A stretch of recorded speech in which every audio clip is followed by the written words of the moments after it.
മിണ്ടിപ്പോരുത്. രക്ഷിക്കാനാണെന്ന പേരും പറഞ്ഞ് താൻ എന്നോട് ചെയ്ത ദ്രോഹം ഇനി മേലിൽ ഒരു പെണ്ണിനോടും ആവർത്തിക്കരുത്. പൂജ, ഈ കുഞ്ഞ് എന്ത് തെറ്റ് ചെയ്തു? അതല്ലേ ഏറ്റവും വലിയ തെറ്റ് ചെയ്തത്. അതേ വയറ്റിൽ കൊടുത്ത ശേഷമല്ലേ എനിക്ക് ദുരന്തം മുഴുവൻ സംഭവിച്ചത്. പൂജ, ചീപ്പ് സെന്റിമെന്റ്സുകളൊക്കെ ഇപ്പൊ പൂജ മാറ്റി വെച്ചു. എങ്കിൽ നീ തീരുമാനിക്കേണ്ടത് മരിക്കാനല്ലോ, ജീവിക്കാനല്ലേ? എനിക്ക് ജീവിക്കണ്ടെന്നേ. എന്നെ ജീവിപ്പിക്കാനും കൊല്ലാനും താൻ എന്റെ ആരാ? താനും ഞാനും തമ്മിൽ എന്താ ബന്ധം? എപ്പോഴെങ്കിലും ഒരു നോട്ടം കൊണ്ടുപോലും തന്നെ ഞാൻ പ്രണയിക്കുന്നു പറഞ്ഞിട്ടുണ്ടോ?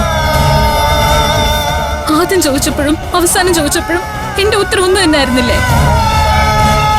പിന്നെ എന്താണ്, എന്തിനാ എന്റെ പിന്നാലെ ഇങ്ങനെ നടക്കുന്നത്? ചിലപ്പോ എന്റെ മരണം നേരിൽ കാണാനുള്ള വിധി തനിക്കുണ്ടാവും. അതുകൊണ്ടാവും തനിക്ക് ഇങ്ങനൊരു ദുർബുദ്ധി തോന്നിയത്.